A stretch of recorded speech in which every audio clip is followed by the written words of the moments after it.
안녕하십니까. 아, 현대 영성신학을 가르치는 김상백 교수입니다. 자, 오늘은 기독교 영성의 원천에 대한 얘기를 좀 나눠보려고 합니다. 우리는 흔히 기독교 영성을 얘기할 때 기독교인의 영성, 교회의 영성, 또 성프란시스의 영성, 또 주기철 목사님의 영성 이런 이제 얘기들 하죠. 그런데 예수의 영성이라는 말은 잘 쓰지 않습니다. 그 이유가 뭘까요? 예수님은 영성의 대상이지 주체가 아니다라고 생각을 하기 때문입니다. 그러나 우리가 생각해야 될 것은 뭐냐면 예수님은 기독교의 영성의 원천이시죠. 하나님이시니까. 뿐만 아니라 모델이 되신다. 가장 완벽한 인간. 또 하나님께서 창조하셨을 때 원하셨던 그 인간의 본질을 가지고 계신 분이 바로 예수님이시기 때문에 예수님은 궁극적으로 하나님이 원하시는 참된 인간의 모범이고 모형이다.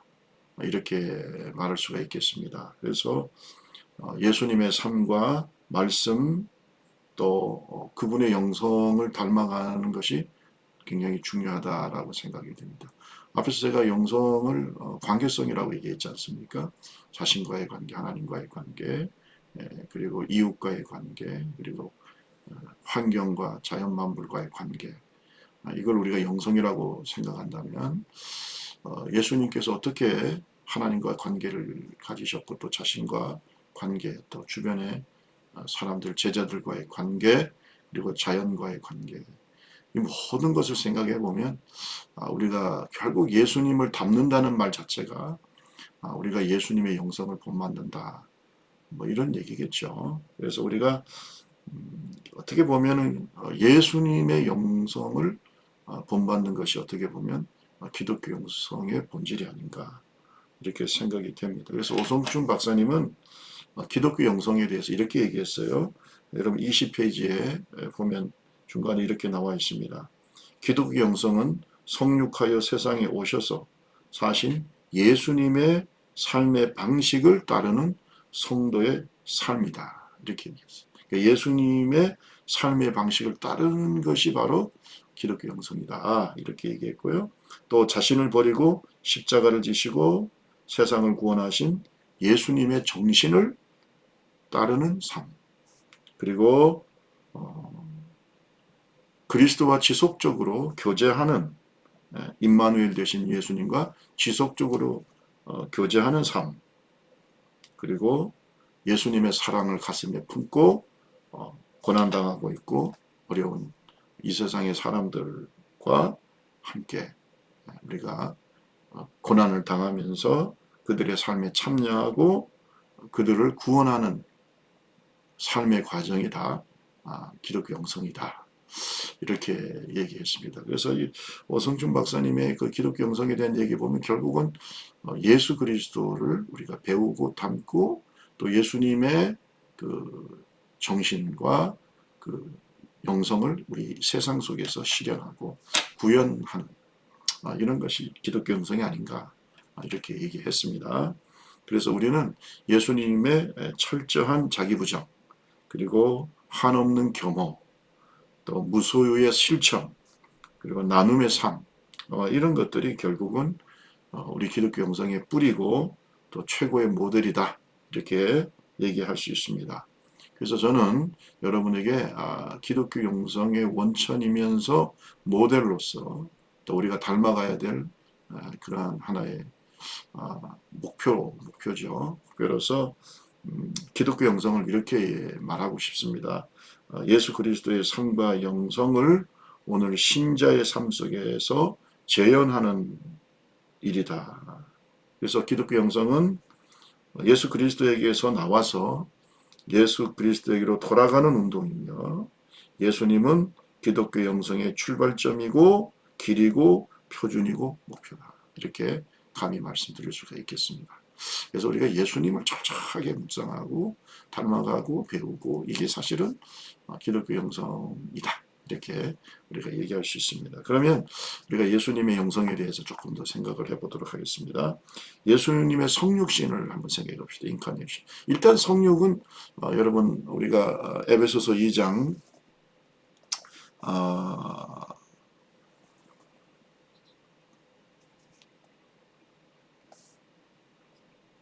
아, 예수님 예수님은 뭐 우리가 너무나 잘 알다시피 높고 높은 보좌에 계신 그 보좌에서 낮고 천한 인간의 모습으로 자기를 낮추시고 이 땅에 오셨지 않습니까? 그러니까 예수님의 성육 인카네이션 자체가 한없이 자기를 낮추신 예수님의 겸허, 또 겸손, 순종 이런 것들을 얘기할 수 있겠죠. 그리고 우리가 예수님의 성육신을 얘기할 때 꼭 생각해야 되는 게 우리가 3년 동안 예수님의 공생애만 생각하는데 그게 아니라 30년 동안 부모님과 가족들을 잘 보살피고 또 효도를 하고 또 이렇게 이제 인간적으로도 성숙해 가는 그런 과정을 우리가 절대 간과해서는 안 되겠죠. 옛날에 그 가나안 농군학교 김용기 장로님께서 이런 말을 한 적이 있어요. 예수님의 손에는 두 개의 못자국이 있는데 하나는 우리를 위해서 십자가에서 피와 물을 쏟아주신 십자가에서 달리신 못자국이고 또 하나의 못자국은 가족들을 위해서 손에 못이 박이도록 목수일을 하신 그 못자국이다. 이런 아주 좋은 유명한 말씀을 하신 적이 있습니다.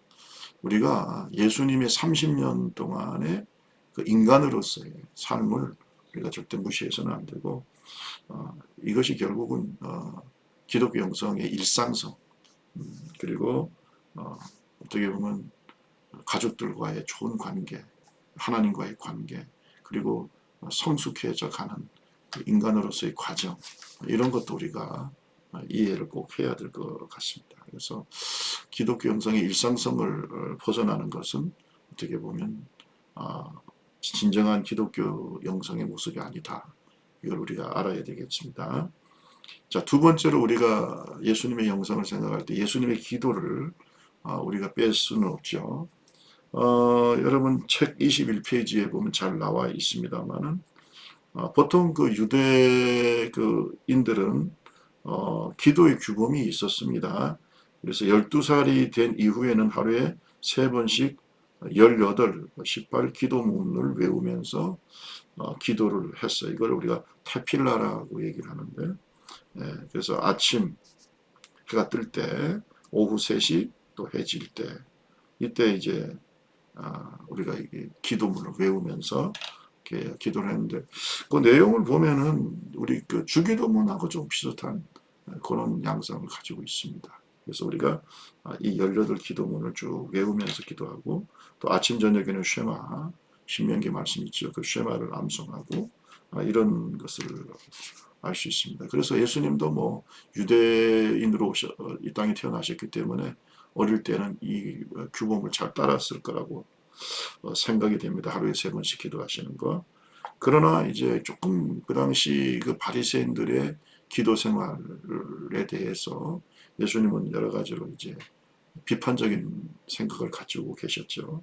그래서 그들의 외식적인 기도 생활에 대해서 우리 주님께서는 비난을 하시면서 은밀한 기도를 강조하셨어요. 그래서 은밀하게 하나님 앞에서 골방에서 골방 기도 강조하셨고 또 뭐 중언부언하지 말라. 또 어떤 잘못된 기도에 대해서 주님께서 그것을 가르치시기 위해서 바른 기도는 주기도문의 형태로 우리에게 말씀하셨어요. 물론 제자들이 우리들에게도 기도를 가르쳐 주세요. 그래서 이제 주기도문이 나오게 됐죠. 그래서 우리가 이 주기도문을 보면은 하나님께서 가장 기뻐하시는 형태의 기도를 알 수가 있습니다.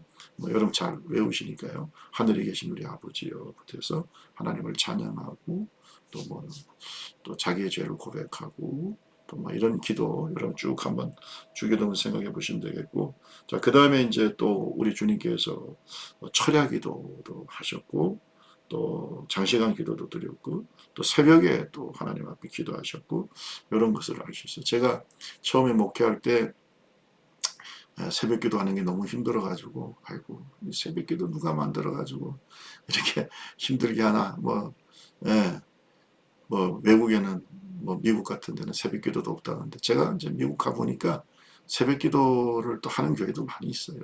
특히 한인 교회는.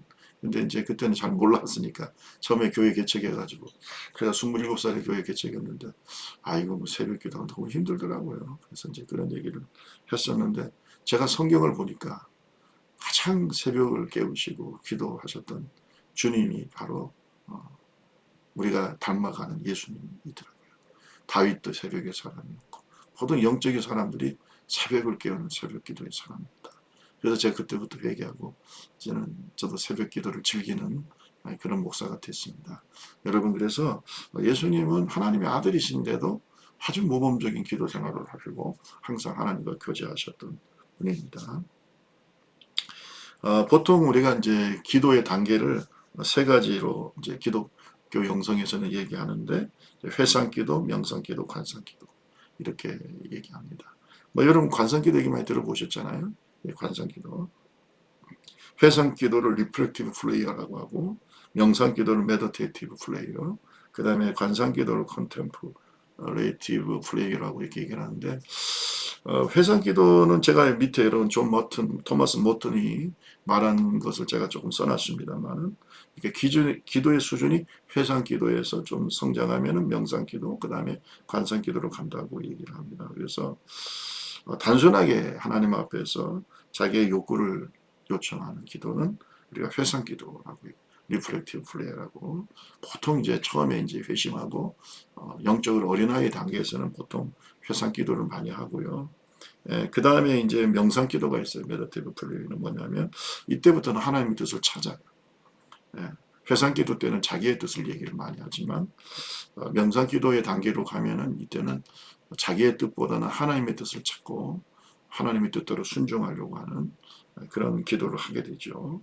그래서 이런 것들을 우리가 명상 기도라고 하고, 이제는 자신을 완전히 비우고 하나님께 자신을 복종하고 비우고 주님과 연합하는 단계의 기도를 우리가 관상 기도라고 하는데, 우리가 이 기도가 성장한다는 말은 우리의 영적인 성장도 같이 이루어진다는 거라고 우리가 볼 수 있어요. 그러니까 어떻게 보면 영적인 성장이 이루어지면 당연히 이러한 기도의 수준도 높아진다, 이렇게 볼 수 있습니다. 그래서 우리가 추구해야 될 기도는 회상 기도, 그 위에 이제 명상 기도, 그다음에 가장 높은 단계의 관상 기도.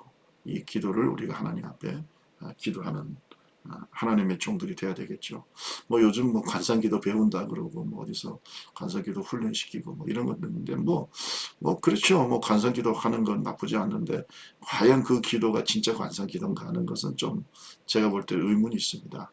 여러분, 관상기도 잘하려면 내가 영적으로도 성장해야 되겠죠. 그래서 자기를 완전히 비우고 하나님 앞에 순종하고 또 겸허하게 자기를 낮추고, 이러한 영적인 성장과 주님과의 어떤 깊은 영적인 교제, 이런 것들이 있어야 또 결국은 관상기도를 하게 되겠죠. 또 그런 관상기도를 통해서 하나님과의 관계가 깊어지는 이런 것이 있습니다. 여러분, 관상기도를 배울 뿐만 아니라 우리 스스로도 영적으로 성장할 수 있도록 하나님 앞에서 우리가 노력해야 되겠는데, 예수님의 기도는 뭐 당연히 관상기도죠. 그 관상기도를 우리가 잘 알 수 있는 게 바로 예수님의 십자가를 지시기 전에 겟세마네 동산에서 하셨던 그 기도, 여러분 너무나 잘 아시죠? 나의 원대로 마옵시고 아버지의 원대로 하옵소서. 이런 기도를 우리가 관상기도라고 얘기할 수가 있습니다. 그리고 또 예수님의 기도를 가만히 보면 하나님하고 굉장히 친밀합니다. 그 당시 유대인들은 감히 흉내낼 수 없는 하나님을 아바라고 하는, 아빠라고 이제 우리가 번역할 수 있겠죠. 아바라고 하는, 그냥 가족적으로 아버지하고 친밀한 관계 속에서 어린아이가, 유대의 어린아이가 했던 그 아바라는 말을 거룩하신 하나님께 썼어요. 그래서 하나님 앞에 아바라는 말을 썼어요. 옛날 유대인들은 감히 그 야훼라는 말도 잘 못 써가지고 그 야훼라는 말, 아도나이라는 말이 결합된 여호와라는 말을 쓰고 또 글을 쓰다가 또 야훼라는 하나님의 이름이 나오면 붓을 꺾고 자기를 또 목욕하고 또 새 붓으로 쓰고 이렇게 했던 사람들인데 하나님을 향해서 아바, 아빠 이 친밀한 표현을 한다는 게 참 어려웠고 용납할 수 없는 일이었죠. 그런데 예수님은 하나님을 향해서 나의 아버지, 아빠, 아바라는 말을 사용하신 것입니다. 그래서 이제 이 아바라는 말은 탈무드에 보면은 꼬마가 이제 곡식알을 맛들이게 되면, 다시 말해서 젖될 무렵이 되면 아바를 아버지를 이바 아바라고 했고 그 다음에 엄마를 임마라는 말을 배우게 된다 이렇게 얘기하고 있어요. 우리는 뭐 아빠 또 엄마 이런 비슷하죠 표현이 이런 표현을 유대 어린 아이들이 했습니다. 이와 같이 하나님께 예수님은 아바라는 말을 했어요. 이것은 아버지에 대한 친밀감, 하나님에 대한 친밀감과 절대적 신뢰를 표현하는 예수님의 마음이었다라고 하는 걸 우리가 안다면 우리가 좀 하나님과 이렇게 친밀한 관계를 이렇게 이루어가는 예수님의 영성을 또한 배워야 될 것 같습니다. 그 다음에 이제 세 번째로 우리 예수님의 성결한 삶을 우리가 보면 알겠죠. 뭐 예수님을 선한 선생이라고 그 당시 예수님을 박해했던 바리새인들까지도 인정했던 그것이 바로 예수님은 정말 전통적인 예언자 또는 뭐 도덕적인 삶만 강조하는 선한 선생 뭐 이런 것만이 아니라 우리 예수님은 정말 하나님을 가지고 오신 하나님이시죠. 그런데 하나님의 아들인데 그러나 도덕적으로나 또 어, 율법적으로나 흠없이 살았던 예수님의 모습을 우리는 알아야 될 줄로 믿습니다. 사실은 예수님이 십자가를 지신 것은 우리를 위해서 돌아가신 거지 뭐 예수님의 삶에 문제가 있거나 이런 없지요. 그래서 빌라도가 손을 씻으면서 내가 이 사람의 피에 대해서는 잘못이 없다고 말할 정도로 예수님은 성결한 삶을 사셨습니다. 예수님은 하나님 나라를 여기 있다 저기 있다 하지 말고 너희 속에 있다라고 말씀하시면서 하나님 나라를 많이 소개하셨는데 여러분 책에 보면은 하나님의 나라에 대해서 아포리즘이나 비유를 통해서 많이 말씀하셨다. 이 아포리즘은 짧은 격언이나 뭐 명언 또는 뭐 금언 이런 말을 우리가 아포리즘이라고 해요. 뭐 대표적인 게 뭐 시간은 금이다 뭐 이런 얘기 있잖아요. Time is gold 이런 얘기들을 우리가 아포리즘이라고 말할 수 있고 뭐 인생은 짧고 예수는 길다 뭐 이런 얘기. 예수님도 이런 짧은 어떤 메시지를 통해서 하나님 나라를 전파하셨고 이해하기 쉽도록 그다음에 여러 가지 비유 있지 않습니까? 겨자씨, 누룩, 씨 뿌리는 자의 비유 이런 비유를 통해서 또 하나님 나라를 또 우리에게 쉽게 말씀하셨는데 어쨌든 간에 예수님은 뭐 영적인 하나님의 아들로서의 삶뿐만 아니라 윤리적으로 도덕적으로도 성결한 삶을 사셨어요. 그래서 우리가 예수님의 이러한 도덕적으로 차원 높은 삶의 모습을 산상수훈에서도 우리가 잘 알 수가 있습니다. 하나님의 백성들이 이렇게 살아야 된다라고 하는 그 산상수훈에서 차원 높은 하나님의 백성들의 성결한 삶에 대해서 말씀하시고 있지 않습니까? 네, 그래서 우리가 뭐 너무나 잘 아는 마태복음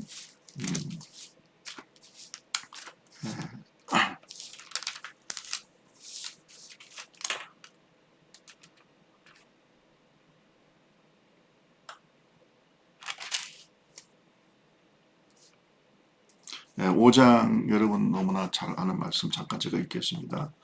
마태복음 5장에 보면 5장 3절에 심령이 가난한 자는 복이 있나니 천국이 그들의 것이고 애통하는 자는 복이 있나니 위로를 받을 것이고 온유한 자는 복이 있나니 땅을 기업으로 받을 것이고 의에 줄이고 목마른 자는 복이 있나니 배부를 것이고 긍휼히 여긴 자는 복이 있나니 긍휼히 여김을 받을 것이고 마음이 청결한 자는 복이 있나니 하나님을 볼 것이고 화평케 하는 자는 복이 있나니 하나님의 아래를 일컬음을 받을 것이고 의를 위하여 박해받는 자는 복이 있나니 천국이 그들의 것이니라. 뭐 이렇게 쭉 팔복을 정말 그 하늘나라 백성들이 지켜야 될 그러한 계명이죠. 그런데 이제 이 복에 대한 말씀 속에는 주님의 성결한 삶의 모습, 또 우리 예수의 제자들이 지켜야 될 성결한 삶의 모습이 다 들어 있습니다. 그래서 차원 높은 독성과 삶의 규범, 세상과 구별되는 하나님의 나라 백성들의 모습을, 또 삶의 규범을 가르쳐 주고 계시죠.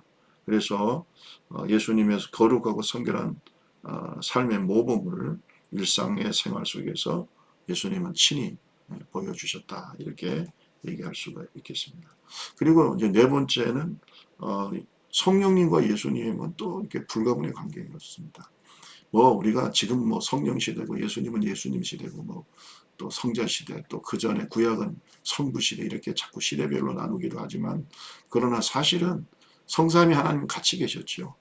그래서 예수님 시대 때도 예수님이 침례를 받으실 때 보면 하늘에서 이는 내 사랑하는 아주 내 기뻐하는 자라 얘기도 있었고 또 성령은 또 비둘기 같이 예수님에게 임하는 그러니까 항상 성삼위 하나님은 예수님과 함께 계셨는데 여기서 보면은 이제 항상 예수님 성령 충만한 성령의 임재 속에서 또 성령의 인도하신 가운데서 또 성령을 소개도 하시고 또 성령의 능력으로 하나님의 뜻을 이루는 이런 모습을 볼 수가 있어요. 그래서 우리 예수님 항상 하나님의 영이신 성령의 충만함을 살고 성령과 긴밀한 관계 속에서 사셨고 그리고 성령을 받으라고 우리에게 또 소개를 하시기도 했습니다. 뭐 여러분 너무나 잘 아는 말씀인데요.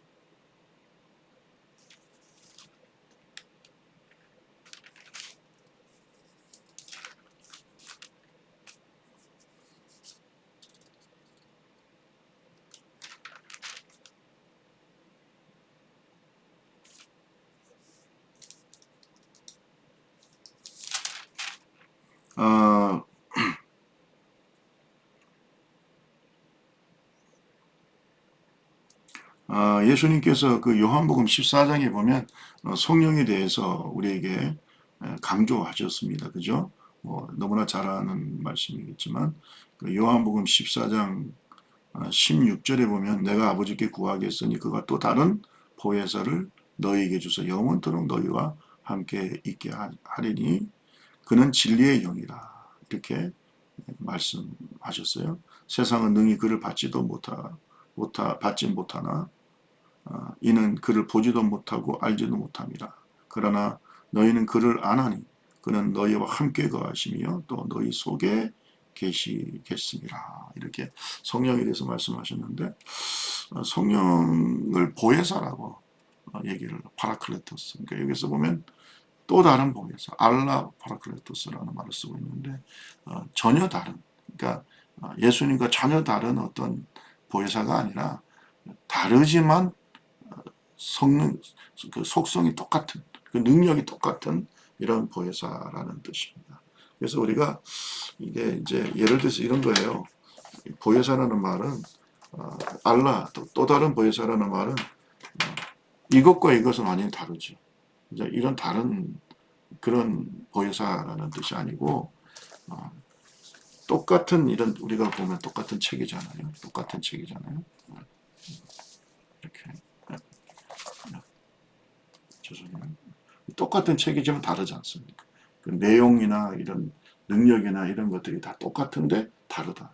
이런 뜻에서 또 다른 보혜사라는 것을 우리가 알아야 되겠습니다. 그래서 예수님은 성령, 또 예수님이 영이시기 때문에 하나님이시잖아요. 그러니까 예수는 하나님이시고 똑같은 능력과 본성을 가지고 계시고 거룩함을 가지고 계신데 또 다른 보혜사다라고 하는 의미에서 그 보혜사를 우리에게 소개하고 또 보내신다고 약속을 하셨는데 그 약속하신 보혜사 성령 예수님의 영이시 하나님의 영이신 성령이 오늘 우리와 함께 계신 줄로 믿습니다. 그래서 예수님도 성령 충만 예수님 성령과 함께 동행하셨고 또 그 성령님을 우리에게 보여주셨다 보내주셨다.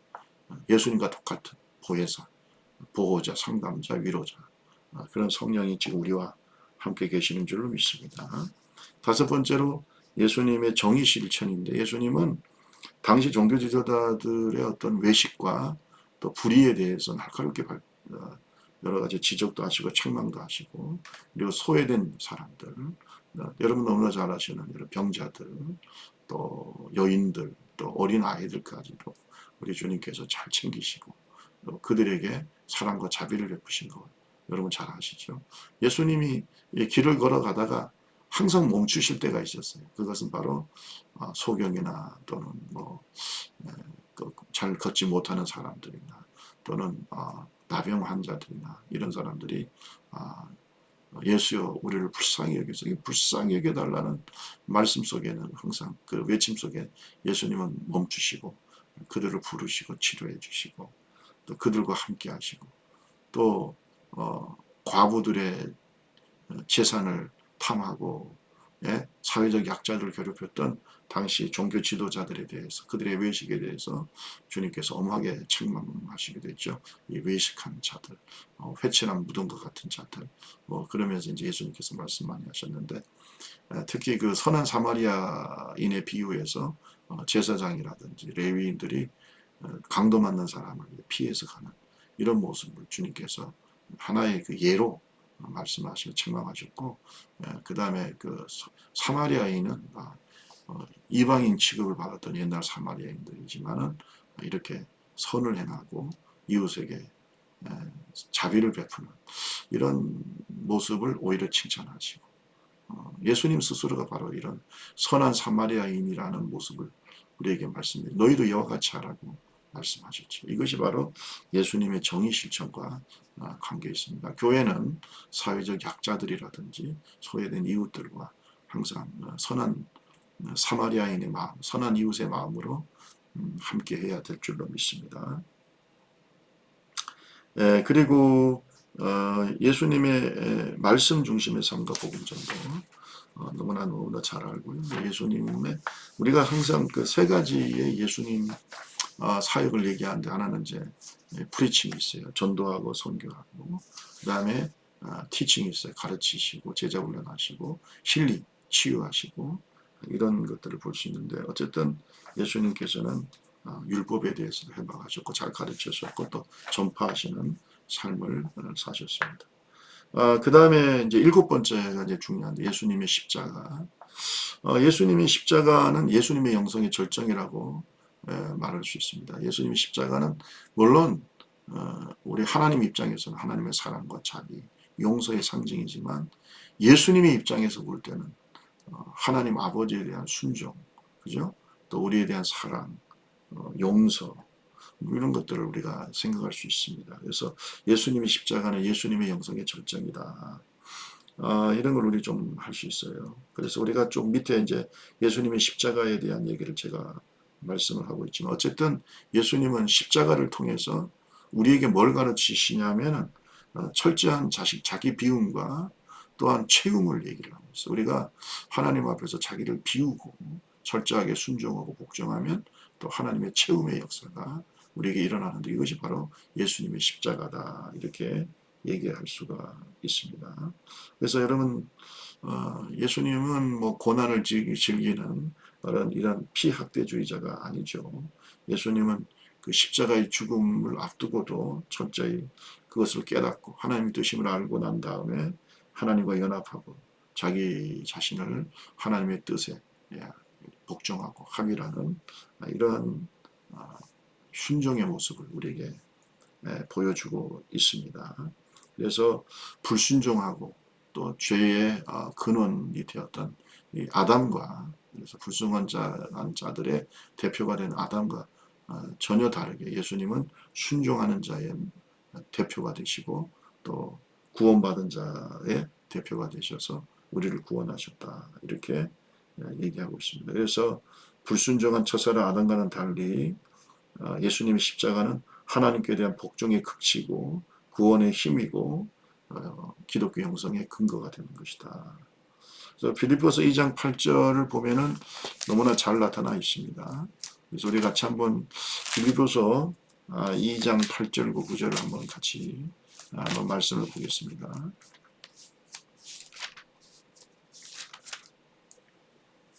빌립보서 2장 8절과 9절을 보면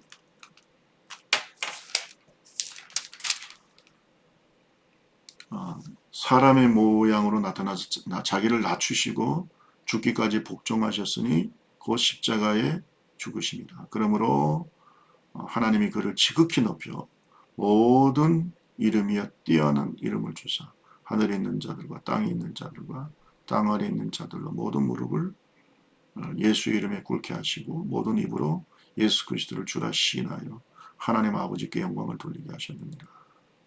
여러분 빌립보서 2장 6절부터 보면은 이제 예수님의 마음을 품으라고 하면서 6절부터 나오잖아요.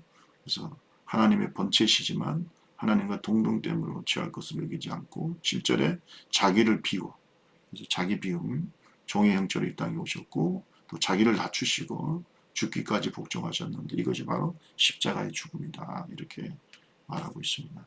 여러분 우리가 자기를 낮추고 죽기까지 복종하는 자기 비움의 자기 부인의 절정 그것이 바로 예수 십자가고요.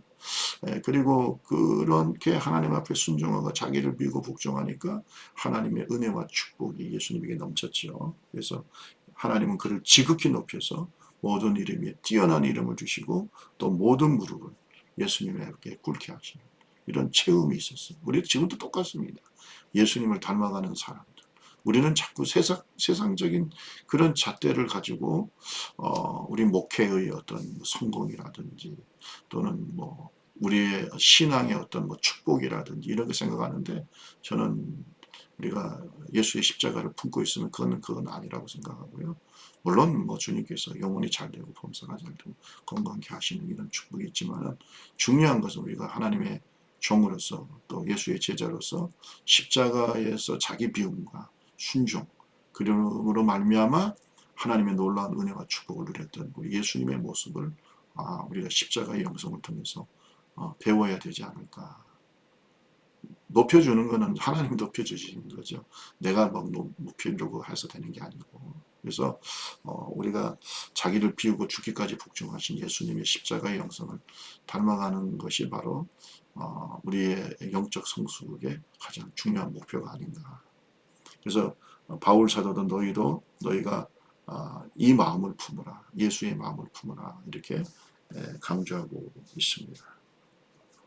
자, 이렇게 우리가 예수님은 하나님의 아들이시죠. 기독교 영성의 근원이시지만 또 우리가 닮아가야 되고 배워야 되고 결국 우리가 목표로 삼는 기독교 영성의 모델이 되시고 또 우리가 목표가 되신다는 사실을 우리가 알고 우리가 하나님 앞에서 예수 그리스도를 닮아가는 그런 삶을 살아야 될 줄로 믿습니다. 아멘. 그 다음에 이제 그러면 영성과 성령님의 관계에 조금만 더 얘기를 할게요. 자, 우리가 이제 성령님을 통해서 우리의 기독교 영성은 어떤 관계가 있는가라고 하는 생각이 있는데, 이 성령님에 대해서 제가 25장 5페이지에 말씀을 쭉 하고 있습니다. 사실은 성령을 통해서 우리 영이 살아나지요. 물과 성령으로 거듭나는 거 아니겠어요? 그래서 우리가 성령으로 거듭나고 난 다음에 내 속에 있는 그 하나님의 영성, 그 영혼의 씨앗이 있잖아요. 우리 영혼 형태가 있지만 죽어있던 내 영이 성령으로 통해서 살아나는 거죠. 물과 성령으로 살아나서 주님과 교제할 수 있는 영적인 존재가 되는 겁니다. 그래서 성경을 보면은 그리스도의 영이 없으면 그리스도의 사람이 아니다. 그리스도의 영이 누굽니까? 성령이죠. 그래서 로마서 8장 9절에 보면 육신에 있는 사람 하나님을 기쁘게 할 수 없고 또 너희가 육신에 있지 않고 영에 있는 누구든지 그리스도의 영이 없으면 그리스도의 사람이 아니라 이렇게 얘기를 하고 있습니다. 그래서 성령을 통해서 우리가 거듭나기 때문에 성령 안에서 우리가 중생하고 그래서 우리가 영적으로 살아서 하나님과 교통하고 교제하는 그런 존재가 되기 때문에 성령이 아니고서는 우리가 영적인 삶을 살 수 없다. 우리가 꼭 알아야 되겠고요. 그 다음에 이제 우리가 어떻게 보면 영성이라는 게 기독교는 체험의 종교잖아요. 하나님 체험이 중요합니다. 그래서 기독교 영성의 핵심은 올바르고 깊은 하나님 체험. 익스피리언시 가시라고 얘기할 수 있어요. 그런데 이렇게 하나님을 체험하는 게 성령 체험이에요. 성령님이 하나님이시잖아요. 그죠? 우리가 성령 체험하면은 뭐 방언도 하고 뭐 통역도 하고 또 치유하는 은사도 있고 뭐 여러 가지 능력도 있고 다 좋은데 여기서 핵심이 뭐냐면 성령님을 충만히 받는 것은 하나님을 체험하는 거예요. 그죠? 하나님을 체험하는 거예요. 그래서 우리가 하나님 성령을 통해서 우리가 하나님에 대해서 또 예수님에 대해서 바르게 알게 되고 성경 깊이 이해하게 되고 결국은 성령 하나님이 또 하나님이시기 때문에 우리가 하나님을 인식하고 체험하는 것 성령이 아니고서는 불가능하다. 이렇게 우리가 얘기할 수 있어요. 또 성경은 보면 성령님을 하나님의 영, 예수님의 영, 또 그 다음에 진리의 영 이렇게 얘기를 하고 있지 않습니까? 요한복음 14장 17절 제가 같이 우리가 한번 읽었습니다만 요한복음 14장 17절에도 뭐 얘기가 예수님께서 말씀하셨잖아요. 14장 17절에 그는 진리의 영이라 세상이 능히 그를 받지 못하나니 이는 그를 보지도 못하고 알지도 못합니다. 그러니까 육에 속한 사람은 성령을 알지도 못하고 배우지도 못하고 뭐 또 깨닫지도 못하고 하나님을 경험할 수가 없죠. 성령을 통해서만이 우리가 할 수 있습니다. 거듭나야만 가능하죠. 그래서 너희는 그를 아나니 그는 너희와 함께 거하시며 또 너희 속에 계시겠습니다. 이렇게 말씀하고 있습니다. 그리고 16장 13절에도 보면은 성령에 대해서 말씀하시는데 이렇게 얘기하고 있어요. 진리의 성령이 오시는 그가 너희를 모든 진리 가운데 인도하시니 이렇게 말씀하고 있어요. 그래서 또 14절에 보면 16장 14절 그가 내 영광을 나타내리 내 것을 가지고 너희에게 알리겠습니다. 성령을 예수님의 영이라고 하는 것은 성령님이 하시는 역할이 예수님을 닮게 하고 예수님을 가르치고 예수님을 알게 하고 깨닫게 하고 하나님 말씀 깨닫게 하고 진리의 영이시니까 하나님의 뜻. 그러니까 성령이 아니고서는 하나님을 경험할 수가 없죠. 거듭날지도 없고 그렇죠? 또 우리가 영광스럽게 부활할 때도 성령의 역사가 또 우리와 함께 하시 우리가 영화롭게 되고 그러니까 우리의 중생부터 우리의 중생과 성화와 영화 우리가 구원의 3단계 보통 얘기하잖아요. 중생, 성화, 영화. 중생은 우리가 영적으로 거듭나고 또 신분적으로 하나님의 자녀가 되는 거죠. 그 다음에 성화는 우리의 생활을 구원하고 인격을 구원하고 예수님 닮아가는 것이 그 다음에 영화는 우리가 부활체가 되어서 이제 영광스럽게 예수님이 재림하실 때 부활해서 우리 예수님과 영원히 함께 살아가는 그 영화로운 단계를 영화라고 하지 않습니까? 이 단계 속에 다 성령이 역사하는 거예요. 그러니까 뭐 성령이 아니고서는 우리가 기독교 형성이 안 되는 거죠. 그래서 여러분 기독교 형성과 성령 역사는 밀접한 관계가 있습니다. 그래서 제가 말씀드렸습니다만 밑에 보세요. 25페이지 밑에 보면 무한하시고 신비로운 하나님을 가장 구체적으로 올바르게 체험하고 인식하는 것이 바로 기독교 형성의 본질입니다. 이렇게 이걸 가능하게 하시는 분이 바로 성령님이시다라고 하는 걸 우리가 알아야 되겠습니다. 그 다음에 이제 여러분 26페이지에 세 번째 제가 여러분에게 강조하고 싶은 게 있는데 성령님의 충만함이 영적으로만 우리를 충만하게 하고 예수 닮고 하나님 닮아가게 하는 것도 있지만은 또 능력 있게 또 은사를 가지고 하나님의 일을 하게 하는 것도 있지만 강력한 도덕적 힘이 있어요. 사실은요 우리가 성령의 열매 있잖아요. 사랑, 희락, 화평, 오래 참, 자비, 양선, 충성, 온유, 절제. 이 다 도덕성과 더 연결이 됩니다. 예수님도 선한 선생님이라고 했지 않습니까? 그죠? 또 너희의 착한 행실을 통해서 하나님 아버지께 영광을 돌리게 하라고 분명히 말씀하고 있습니다. 우리가 좋은 나무가 좋은 열매를 맺습니다. 세상의 빛과 소금이 되어야 돼요. 그래서 영성과 도덕성은 절대 분리될 수가 없다. 그래서 우리가 영성, 스피리추얼리티와 도덕성, 모랄리티는 분리될 수 없어요. 물론 모든 도덕적인 사람이 영적이지는 않아요. 세상에 예수 안 믿는 사람 중에도 도덕적으로 사는 사람도 있잖아요. 그죠? 우리가 좀 존경할 만한 사람도 있고. 그러나 그 사람들이 예수 안 믿는데 영적이라고 볼 수는 없죠. 그런데 정말 영적인 사람은 도덕성을 포함하고 있습니다. 우리 주변에 보면은 도덕적으로 문제가 많은데 영적이다. 저는 그거 믿지 않습니다. 그거 있을 수가 없어요. 왜? 성령이 충만하면 강력한 도덕적 힘이 있어요, 거기. 네. 그렇죠? 그래서 우리가 성령 충만한 사람은 절대로 세상의 미움과 뭐 지탄한 예수님 때문에 받지만 우리의 뭐 이런 부도덕한 행실 때문에 비판받거나 비난받는 건 이거는 성령 충만이라고 말할 수가 있는가? 그럴 수 없다. 그래서 성령이 충만한 사람은 예수님을 영화롭게 하고 하나님께 영광을 돌리고 또 예수님의 성품과 예수님의 말씀과 또 예수님의 아름다움을 사람들에게 드러내는 역할을 하겠지요.